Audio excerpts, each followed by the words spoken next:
All right, guys, welcome to the second section of this look at Maschine Jam. We're going to be creating a track. So we're going to dive right into it. And in this video, we are going to create a drum pattern using a drum kit that I pulled up making samples from my Future-Bass drum pack, just dragging and dropping them in from the browser. And it's laid out much like the way a typical Maschine pack or kit would be, where we have kick, snare, hi-hat, other hi-hat, kick, snare, more hi-hats, right? So before we get into this, actually just building the kit, let's look at some cool things we can do on the Maschine Jam interface and talk about how I integrate Maschine into my workflow. So I have never actually just created a track from start to finish in the Maschine software or hardware or a combination of both. I always export things and play different elements inside my DAW, which as you can see is Logic X. And that's just how I like to use the Maschine interface. And I know some people do create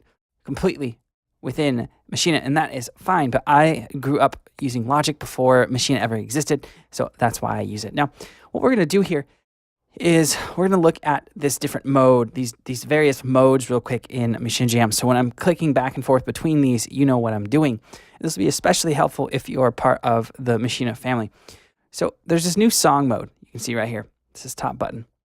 And what this does is it lets you see all your groups, which is kind of cool. So if you're new to Maschine, basically it works with, you have different groups, and inside of groups you can create different patterns, and you can set those patterns to correlate to different scenes. So right now, you see it says scene right here. We have A, B, C, and D. And inside of those groups, we have the drum group, which is called ESW Future-Bass Drums, and we have a vocal chop, and they're all color-coded for you guys to see.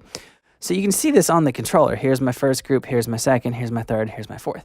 Now these various illuminations correlating to these groups mean that those are patterns associated with said group. So in group 2, which is green, there are two patterns. One pattern I created, and one is empty. So there's no pattern loaded inside of group 1, which will ultimately be our drum group. Now that's kind of cool because you also have, under this, you have a step mode, which is like a step sequencer, and you have the pad mode. And if you're a Maschine user, this pad mode will make a lot of sense. It's a numeric section that gives you pads 1 through 16, and this is where our drum kit's loaded.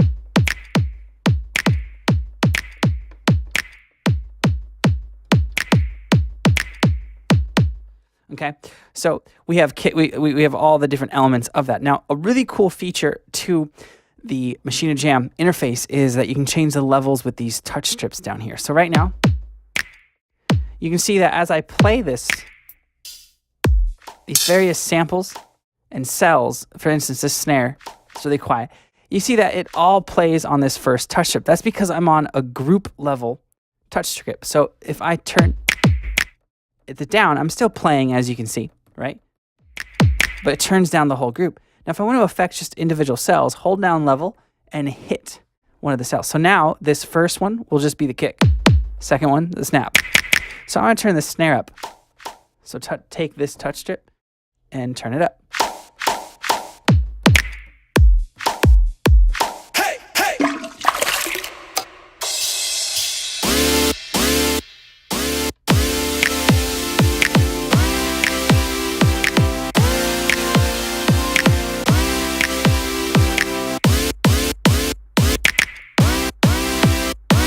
All right, so the cool thing about Maschine Jam is for sure the ability to literally just jam out and have fun. So what we're going to do now is we're going to start to create a drum groove using the pad, and then we're going to add to that groove using the new step sequencer, which is a part of Maschine Jam. So first things first, though, my scene's only 1 bar long. That's not going to do. So I'm going to hit Shift, I'm going to hit pattern length or solo, and use the track wheel to extend that out to 4 bars, okay? And we're just going to solo again. So now we have a 4-bar set, our group, or that group set to a 4-bar scene. And we're going to go back to the pad mode here. Okay, and I have some percussion loaded in on a track already.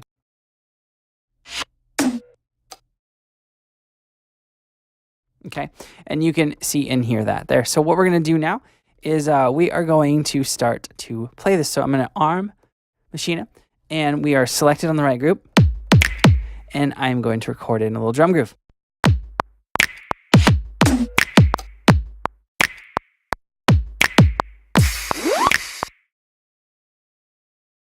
All right, so I'm going to hit Shift and quantize, and hopefully that will quantize my playing a little bit better.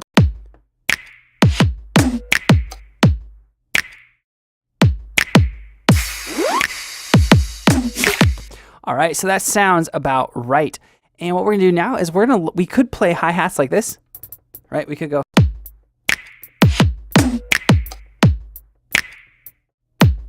Right, but what I'm gonna do is I'm gonna use a new feature inside of Maschine Jam, and I'm gonna hit the step button up at the top.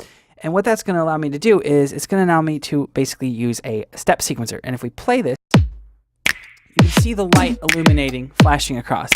That's basically showing you your position in the scene. And you can use the D-pad to go to different sections of the scene that aren't showing up on the grid. So this will start 2 bars, and then bar 3 and 4 are over here. So I'm going to add in hi-hats. Okay, and to do that, what I'm going to do is I am going to just I'm going to select the actual sample right here on the cell, and then I'm going to put it on that first hit right there, and I want it to happen for a consistent duration. You'll see how this works. And now if I hit play, okay, let's do the same thing on the back half of that scene.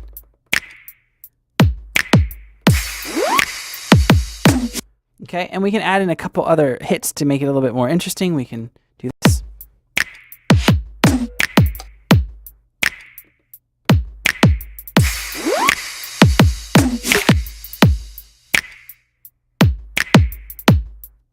All right, we can even get in a open hi-hat as well. We can, let's try putting it, let's try this one.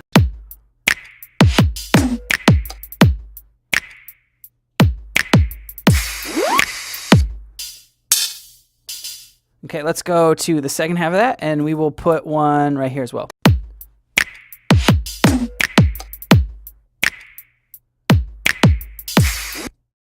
Actually, we'll put it right there.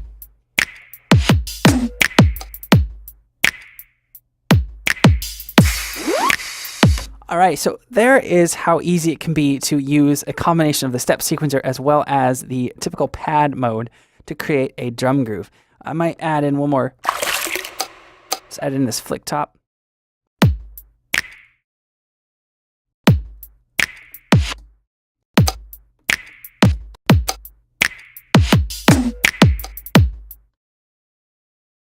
Okay, and we'll turn that down. So what we're going to do here is we're going to go arrow over, turn it down, and we can listen to that as it plays.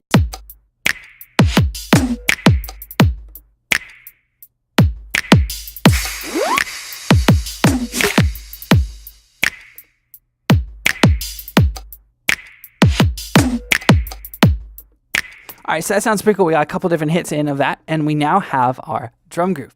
So next video, we're going to be adding in a vocal drop loop. I'll see you guys there.